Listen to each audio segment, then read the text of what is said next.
নমস্কার। আপনারা এখন যে ফর্মটি দেখছেন সেটা হচ্ছে আয়ুষ্মান ভারত কার্ডের ফর্ম। নতুন যারা অ্যাপ্লাই করতে চান আয়ুষ্মান ভারত কার্ডে তারা এই ফর্মটা ফিল আপ করে অ্যাপ্লাই করতে পারবেন।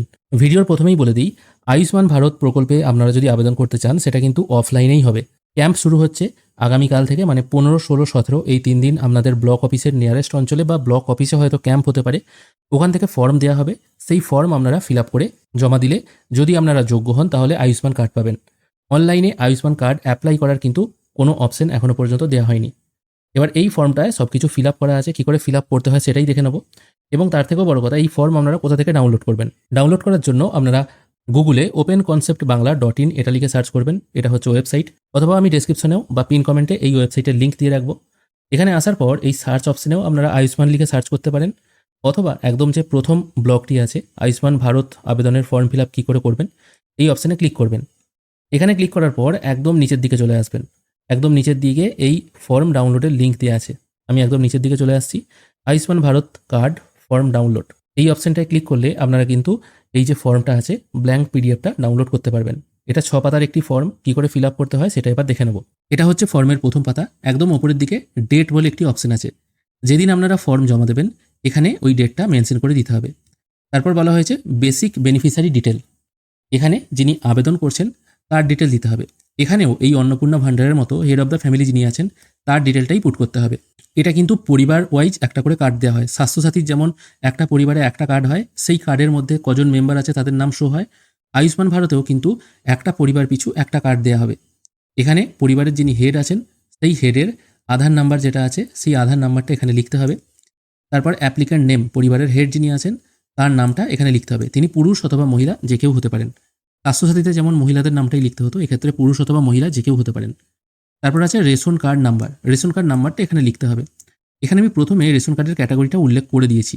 এটা যদি আপনারা উল্লেখ না করেন তাও অসুবিধা নেই, কারণ একটু নিচেই এই যে ক্যাটাগরি বলে যে অপশানটি আছে এখানে কিন্তু বিভিন্ন ক্যাটাগরির অপশান দেওয়া আছে। তাই এখানে যদি আপনারা শুধুমাত্র কার্ড নাম্বারটি লেখেন এবং নিচে ক্যাটাগরিটা উল্লেখ করে দেন তাহলেও কিন্তু হবে, কোনো অসুবিধা নেই। আশা করি এই অংশটুকু বুঝতে পারলেন।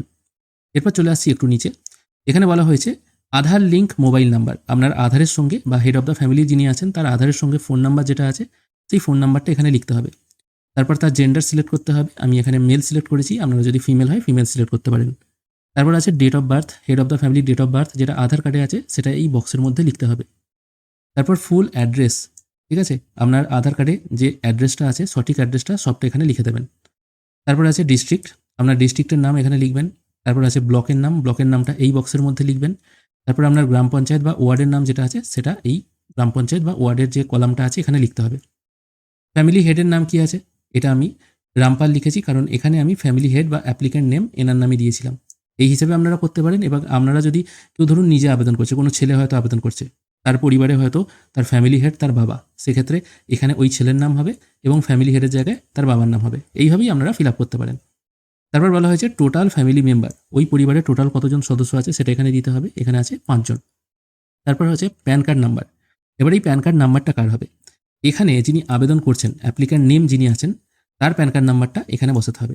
যদি হেড অফ দ্য ফ্যামিলি আবেদন করেন তার নাম্বারটাই এখানে হবে। একটু নিচের দিকে চলে আসছি।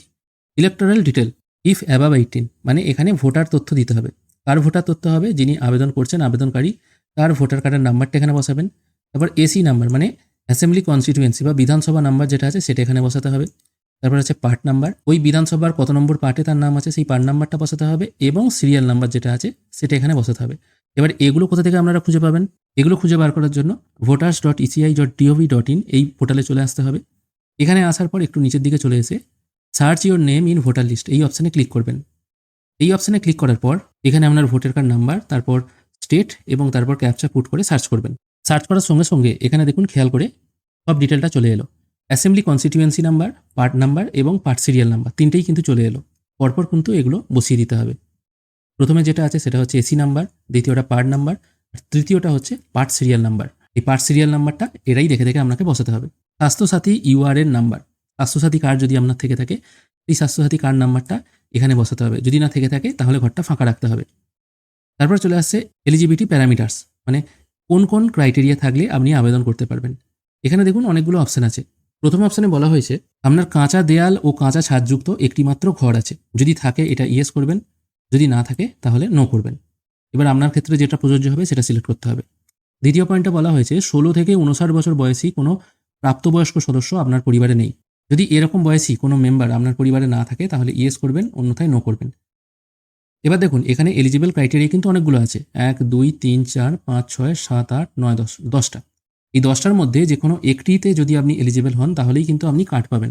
দেখা গেল আপনি হয়তো এসসি বা এসটি শ্রেণীর মানুষ, ঠিক আছে, সেক্ষেত্রে এটা টিকমার্ক দিলেন, বাদবাকি অপশনগুলো টিকমার্ক দেওয়ার দরকার নেই, তাহলেও কিন্তু আপনি কার্ড পাবেন। ব্যাপারটা হচ্ছে এরকম, সবগুলোতেই যে আপনার টিকমার্ক দিতে হবে এরকম কিন্তু ব্যাপার নেই। 3 নম্বর পয়েন্ট এখানে বলা হয়েছে নারী প্রধান পরিবার 16 থেকে 59 বছর বয়সী কোনো প্রাপ্তবয়স্ক পুরুষ সদস্য নেই। যদি আপনার পরিবারে এরকম কেউ থেকে থাকে, মানে হয়তো 16 থেকে 59 বছর বয়সী কোনো পুরুষ নেই, আপনার পরিবার নারী প্রধান, তাহলে এই ঘরে টিকমার্ক দেবেন এবং আপনি কার্ড পাওয়ার যোগ্য হবেন। তার মানে এটা নয় যে আপনাকে এসসি বা এসটি এটা হতেই হবে, ঠিক আছে। আশা করি জিনিসটা আপনাকে বোঝাতে পারলাম। এর মধ্যে থেকে যেগুলো আপনার ক্ষেত্রে এলিজিবল হবে সেগুলোতেই আপনি টিকমার্ক দেবেন। আমি তাও এগুলোর বাংলা অর্থ বলে দিচ্ছি। প্রথম 3টে বলে দিলাম। 4 নম্বর পয়েন্টে বলা হচ্ছে প্রতিবন্ধী সদস্য এবং কোনো সক্ষম প্রাপ্তবয়স্ক সদস্য নেই। যদি আপনার পরিবারে দেখা যায় কোনো প্রতিবন্ধী সদস্য আছে অথবা কোনো প্রাপ্তবয়স্ক সক্ষম সদস্য নেই, তাহলে এই ঘরটায় টিকমার্ক দেবেন। যদি না থাকে তাহলে নো ঘরে টিকমার্ক না দিলেও চলবে। এসসি এসটিটা তো আমি বলে দিলাম। তারপর বলা হয়েছে ভূমিহীন পরিবার যাদের আয়ের সিংহভাগই দৈনিক কাজকর্ম থেকে উঠে আসে, মানে দিন আনা দিন খাওয়া, মানে সহজ কথায় যেটা এটা বলে আর কি, মানে ক্যাজুয়াল লেবার আর কি, যারা সারাদিন উপার্জন করে কিছু টাকা রোজগার করেন, তাদের ক্ষেত্রে এই অপশনটা। পরের অপশন যেটা আছে সেটার অর্থ হচ্ছে এটা নিঃস্ব বা যিনি ভিক্ষা করে উপার্জন করেন তাদের জন্য হচ্ছে এইটা। আমি আবারও বলে দিচ্ছি আপনাদের বোঝার সুবিধার জন্য। দেখা গেল হয়তো আপনি নিঃস্ব বা ভিক্ষাবৃত্তি করে জীবনযাপন করেন, এক্ষেত্রে আপনি এটাই টিকমার্ক দিলেন। কিন্তু আপনি হয়তো কোনো জেনারেল কাস্টের মানুষ, ঠিক আছে, সেক্ষেত্রে যে আপনি জেনারেল হতেই হবে সেটার কিন্তু কোনো অর্থ নেই। আপনি এই জীবিকাটাও যদি আপনার হয়, আপনি হয়তো ভিক্ষাবৃত্তি করে জীবনযাপন করেন, তাহলে এই ঘরে টিকমার্ক দিলেন, বাকিগুলো তো টিকমার্ক দেওয়ার দরকার নেই, তাহলেও কিন্তু আপনি কার্ড পাওয়ার যোগ্য। পরের অপশনের অর্থ হচ্ছে যদি কোনো পরিবার খেটে খাওয়া পরিবার আর কি, মানে ম্যানুয়াল ম্যাথর পরিবার আর কি, এরকম যদি কোনো পরিবার হয় তার ক্ষেত্রে এটা হবে। পরের অপশন হচ্ছে আদিম উপজাতি গোষ্ঠী, প্রিমিটিভ ট্রাইবাল গ্রুপস, এটার অর্থ হচ্ছে এটা যদি আপনি আদিম উপজাতি গোষ্ঠীর হয়ে থাকেন মানুষ তাহলেও আপনি কার্ড পাবেন। এবং একদম শেষ অপশন হচ্ছে বন্ডেড লেবার, যদি আপনি এই ক্যাটাগরির মানুষ হয়ে থাকেন তাহলে এই ঘরে টিকমার্ক দেবেন, ঠিক আছে। যে কোনো একটা আপনি টিকমার্ক দিলেই কিন্তু আপনি কার্ড পাওয়ার যোগ্য। তারপর বলা হয়েছে ফর আরবান, এই প্রথমটা হলো রুরাল এরিয়ার জন্য, ঠিক আছে, যারা গ্রামাঞ্চলে বসবাস করে তাদের জন্য। তারপর বলা হয়েছে ফর আরবান, আরবান অঞ্চলের মানুষরা কোন কোন ক্ষেত্রে এই কার্ড পাওয়ার যোগ্য হবেন সেটার অর্থ আমি বলে দিচ্ছি। রাগ পিকার মানে হচ্ছে রাগ বাছাইকারী, দ্বিতীয়টার অর্থ হচ্ছে বেগার, মানে কেউ যদি ভিক্ষুক হন সেক্ষেত্রেও তিনি পাবেন। ডোমেস্টিক ওয়ার্কার মানে যারা ঘরে কাজ করেন সেরকম মানুষ হলে তারাও কিন্তু পাবেন। এবার এখানে একটা কথা বলে দিই, এই যে ক্যাটাগরিগুলো দেখছেন এর মধ্যে কেউ হয়তো দুটো ক্যাটাগরির মানুষও হতে পারেন। যেমন আমি ওপরেরটা বললাম, হয়তো দেখা গেল কোনো বাড়ি আছে তাদের হয়তো পাকা বাড়ি নেই, সেক্ষেত্রে সে কাঁচা বাড়ি আছে এটা ইয়েস করলো, এবং সে হয়তো এসসি বা এসটি সেটাও সে ইয়েস করলো, এবং তার সাথে সে হয়তো খেটে খাওয়া মানুষ সেটাও ইয়েস করলো। 3টে অপশনও সেও টিকমার্ক দিতে পারে, এরকম নয় যে শুধুমাত্র একটাতেই দিতে হবে, বা এরকমও নয় যে সবগুলোতেই দিতে হবে। 4 নম্বর পয়েন্টে বলা হচ্ছে স্ট্রিট ভেন্ডার, স্ট্রিট ভেন্ডার মানে হচ্ছে রাস্তায় যারা জিনিসপত্র বিক্রি করে বা অন্যান্য পরিষেবা দেয়, হকার যারা আছে তারাও এই কার্ড পাওয়ার যোগ্য। 5 নম্বর বলা হয়েছে কনস্ট্রাকশন ওয়ার্কার, মানে রাজমিস্ত্রি, labour, painter, welder, security guard, এই সমস্ত মানুষরা। তারপর পয়েন্টে বলা হচ্ছে সুইপার, মানে হচ্ছে যারা ঝাড়ুদার, পরিষ্কার পরিচ্ছন্ন করে, সাফাই কর্মী যারা, তারাও এই কার্ড পাওয়ার যোগ্য। তারপরের পয়েন্টে বলা হয়েছে home based worker, artisan, handicrafts worker, tailor, মানে যারা জামা কাপড় সেলাই করে, ঘরে বসে কোনো ছোটোখাটো কুটির শিল্পে কাজ করে, তারাও এই কার্ড পাবে। তারপরের পয়েন্টে বলা হয়েছে যারা গাড়ির ড্রাইভার, ট্রান্সপোর্টে কাজ করে বা বাসের কন্ডাক্টর, হেল্পার, তারাও কিন্তু এই কার্ড পাবে। তার সাথে রিক্সা যারা চালায় তারাও কিন্তু কার্ড পাবে। পরের পয়েন্টে বলা হয়েছে shop worker, peon, helper, delivery assistant, waiter, মানে যারা হোটেলে কাজ করে, বিভিন্ন দোকানে কাজ করে লেবার হিসেবে, তারাও এই কার্ড পাবে। শেষের পয়েন্টটা হচ্ছে ওয়াশারম্যান, যারা ধোপার কাজ করে, এবং চৌকিদার, তারাও এই কার্ড পাবে, মানে আয়ুষ্মান কার্ড আর কি। আর তার আগের পয়েন্টে বলা হয়েছে যারা ইলেকট্রিশিয়ান, মেকানিক, মেরামত কর্মী, এই টাইপের যদি আপনার পেশা হয়ে থাকে তাহলে কিন্তু আপনারা কার্ড পাবেন। তারপর চলে আসছে অ্যাডিশনাল ইনফরমেশন, যদি আপনার 70-এর বেশি বয়স হয় এই ঘরটায় টিকমার্ক দেবেন। তারপর জিজ্ঞেস করা হচ্ছে আপনার পরিবারে কেউ আশাকর্মী হিসেবে কাজ করে কিনা, ঠিক আছে। এখানে এই কথাটার অর্থ হচ্ছে আপনার পরিবারে কেউ আশাকর্মী নন। যদি আপনার পরিবারে কেউ আশাকর্মী হয়ে থাকে তাহলে নো করবেন, আর যদি আপনার পরিবারে কেউ আশাকর্মী না হয়ে থাকেন তাহলে কিন্তু ইয়েস করতে হবে। এই জিনিসটা কিন্তু একটু উল্টো, এটা টিকমার্ক দেওয়ার সময় একটু ভেবে চিন্তে দেবেন। তারপর আছে এক্সক্লুশন ক্রাইটেরিয়া, মানে কোন ক্ষেত্রে আপনি এই কার্ড পাবেন না। প্রথম অপশনের অর্থ হচ্ছে যদি আপনার বছরের আয় 8 লাখের বেশি হয় তাহলে আপনি এই কার্ড অ্যাপ্লাই করতে পারবেন না। পরিবারের কোনো সদস্য যদি আয়কর প্রদান করেন তাহলেও কিন্তু সেই ব্যক্তি এই কার্ড অ্যাপ্লাই করতে পারবে না। যদি দেখা যায় আপনার নাম এসআইআরে এএসডিডি তালিকায়, এএসডিডি মানে হচ্ছে অ্যাবসেন্ট, শিফটেড, ডেথ আর ডুপ্লিকেট, এই তালিকায় যদি আপনার নাম পাওয়া যায় তাহলেও কিন্তু আপনি এই কার্ড অ্যাপ্লাই করতে পারবেন না। 4 নম্বরে বলা হয়েছে যদি আপনার নাম বাদ হয়ে গিয়ে থাকে এবং আপনি ট্রাইব্যুনালে হয়তো অ্যাপিল করেছেন, তাহলেও কিন্তু আপনি আয়ুষ্মান কার্ড অ্যাপ্লাই করতে পারবেন না। যদি আপনি সিএতে অ্যাপ্লাই করে থাকেন এবং আপনার আবেদন এখনও পর্যন্ত পেন্ডিং আছে, তাও কিন্তু আপনি আবেদন করতে পারবেন না। আর শেষ অপশন হচ্ছে সবথেকে ইম্পর্টেন্ট, যদি অন্নপূর্ণা যোজনা থেকে বেনিফিশিয়ারির নাম ডিলিট হয়ে গিয়ে থাকে, তাহলেও কিন্তু সেই ব্যক্তি অ্যাপ্লাই করতে পারবে না। তাহলে কোন কোন ক্ষেত্রে অ্যাপ্লাই করতে পারবেন না সেটা নিশ্চয়ই বোঝাতে পারলাম। এরপর চলে আসছি একদম নিচে, এটা শেষ পাতা। এখানে দেখুন একটা ডিক্লারেশন দেওয়া আছে, যেখানে যিনি অ্যাপ্লাই করছেন আর কি তার সই হবে। সই করতে তিনি যদি না পারেন তাহলে টিপছাপ হবে, আর এই ঘরটায় টিকমার্ক দিতে হবে। আর এই অংশটা কেটে আপনাকে ফেরত দেওয়া হবে। এই অংশে কিছু জিনিস লিখতে হবে। এটা আমি লিখিনি এই কারণে, অনেক সময় অফিসাররাও লিখে দেন, অনেক সময় বলেন যে আপনি নিজে ফিল আপ করে দিন। কী কী লিখতে হবে? এখানে যিনি অ্যাপ্লাই করছেন তার আধার নাম্বার, তার নাম, তার রেশন কার্ড নাম্বার পুট করতে হবে, তার জেন্ডার কি সেটা দিতে হবে, এবং তার ডেট অফ বার্থ কি সেটা এখানে দিতে হবে, এবং ডেটটা এখানে দিতে হবে। এই অংশটা কেটে আপনাকে ফেরত দেওয়া হবে রিসিভ হিসাবে। পরবর্তীকালে কোনো সমস্যা হলে আপনাকে কিন্তু এইটা নিয়েই দেখাতে হবে আপনার কার্ড কেন হয়নি। তাছাড়া এখানে অফিস ইউজ করার জন্য আরও কিছু পেজ আছে, এগুলো আমি দেখাচ্ছি না, কারণ এখানে দেখুন লেখাই আছে অফিস ইউজ অনলি, এগুলো আপনার কাজের জন্য নয়। এবার এই ফর্মের সাথে একদম শেষের দিকে 5 নম্বর আর 6 নম্বর পাতায় আরও দুটো ফর্ম অ্যাড করা আছে। সেটা কাদের জন্য? সেটা বলা হচ্ছে যাদের 70 বছর বয়স হয়ে গেছে তাদের জন্য, এবং ভয় বন্দনা স্কিম থেকে যারা ট্রান্সফার করতে চাইছেন প্রধানমন্ত্রী জন আরোগ্য যোজনায়, মানে আয়ুষ্মান ভারত কার্ডে, তাদের জন্যও কিন্তু এটা। এখানেও ওই একই জিনিস আপনাকে ফিল করতে হবে। প্রথমে আধার নাম্বার, তারপর অ্যাপ্লিক্যান্টের নেম, তার রেশন কার্ড নাম্বার, এগুলো ফিল করতে হবে। কী টাইপের রেশন কার্ড আছে সেটা সিলেক্ট করতে হবে। আধারের সঙ্গে কোন ফোন নাম্বার লিঙ্ক আছে, তার জেন্ডার, তার ডেট অফ বার্থ, এগুলো আধার অনুযায়ী ফিল আপ হবে। একই রকমভাবে ওই আগের ফর্মের মতো তার ফুল অ্যাড্রেস, তার ডিস্ট্রিক্ট, ব্লক এবং গ্রাম পঞ্চায়েতের নাম লিখতে হবে। এই ফ্যামিলি হেডের নাম কি আছে? ফ্যামিলি হেড বলতে দেখুন এখানে কিন্তু বলা হয়েছে 70 বছরের বেশি বয়স্ক মানুষ যারা আছেন তাদের জন্য এই ফর্মটা, ঠিক আছে? সেক্ষেত্রে ফ্যামিলি হেডের নাম দিতে হবে, কতজন মেম্বার আছে দিতে হবে, এবং প্যান কার্ড যদি থাকে সেটা এখানে দিতে হবে।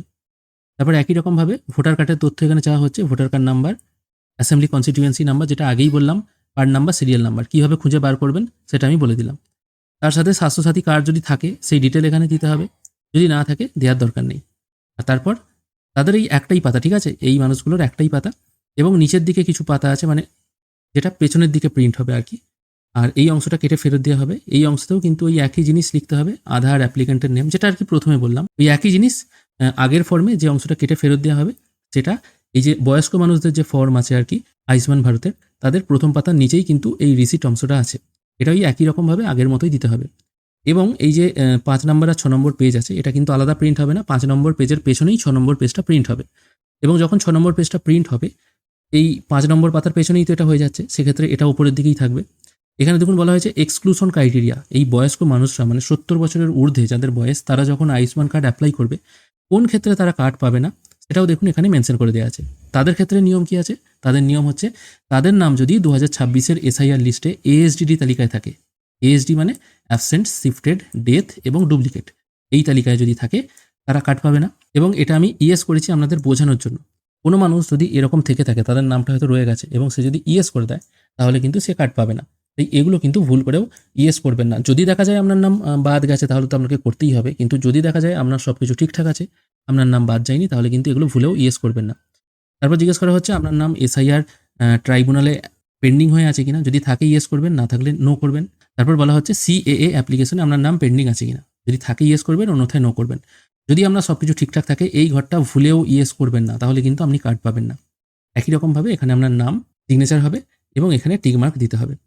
আর এই অংশটাও অফিস ইউজের জন্য, এটা আপনাকে ফিল আপ করতে হবে না, এটা তারা নিয়ে নেবে। শুধুমাত্র এই বয়স্ক মানুষদের যে ফর্ম, তাদের এই অংশটা কেটে ফেরত দেওয়া হবে, একদম নিচের অংশটা। বয়স্ক মানুষদের ফর্মটা হচ্ছে 1 পাতা, 5 পাতা 6 পাতা হলেও 5 পাতার পেছনে 6 পাতা চলে আসবে, এই 1 পাতার ফর্মই ধরা যেতে পারে। আর নর্মাল যে ফর্মটা আছে সেটা হচ্ছে 4 পাতা, বোথ সাইড যদি প্রিন্ট করা হয় তাহলে 2 পাতার মধ্যে ফর্মটা চলে আসবে। এই ফর্মটাই আপনাদের ফিল আপ করে ক্যাম্পে জমা দিতে হবে, এবং ক্যাম্পে যে সমস্ত এখানে জিনিসগুলো ফিল আপ করছেন আর কি, রেশন কার্ড, তারপর ভোটার কার্ড, আধার কার্ড, প্যান কার্ড, এই জিনিসগুলো কিন্তু আপনাকে জমা দিতে হবে। এবার এখানে বলতে পারেন, এখানে যেহেতু প্রত্যেক ফ্যামিলির এগেনস্টে একটাই কার্ড হবে, তাহলে বাকি মেম্বারদের নাম কী করে পাবে? এটা হয়তো হতে পারে এই যে আপনি রেশন কার্ড নাম্বারটা দিচ্ছেন, কারণ দেখুন রেশন কার্ড নাম্বার একদম প্রথমেই আছে। এই রেশন কার্ড অনুযায়ী ওই ফ্যামিলিতে কজন মেম্বার আছে সেই অনুযায়ী তাদেরকে কিন্তু তাদের নামগুলো কিন্তু একটি আয়ুষ্মান কার্ডে ডিস্ট্রিবিউট করে দেওয়া হবে, সেই জন্য হয়তো তাদের ডিটেল লাগছে না। তবে আপনারা যখন ফর্ম জমা দিতে যাবেন অবশ্যই এই রেশন কার্ড পরিবারের যতজন আছে সবার ডিটেল নিয়ে যাবেন, রেশন কার্ড, আধার কার্ড, সব ডিটেলগুলো কিন্তু নিয়ে যাবেন, এবং ভোটার কার্ডগুলোও নিয়ে যাবেন, হয়তো জেরক্স চাইলেও চাইতে পারে। আশা করি এই টোটাল ভিডিওটা আপনারা বুঝতে পারলেন। ভিডিও যদি ভালো লেগে থাকে অবশ্যই একটি লাইক করবেন। ভিডিও দেখার জন্য অসংখ্য ধন্যবাদ, ভালো থাকবেন।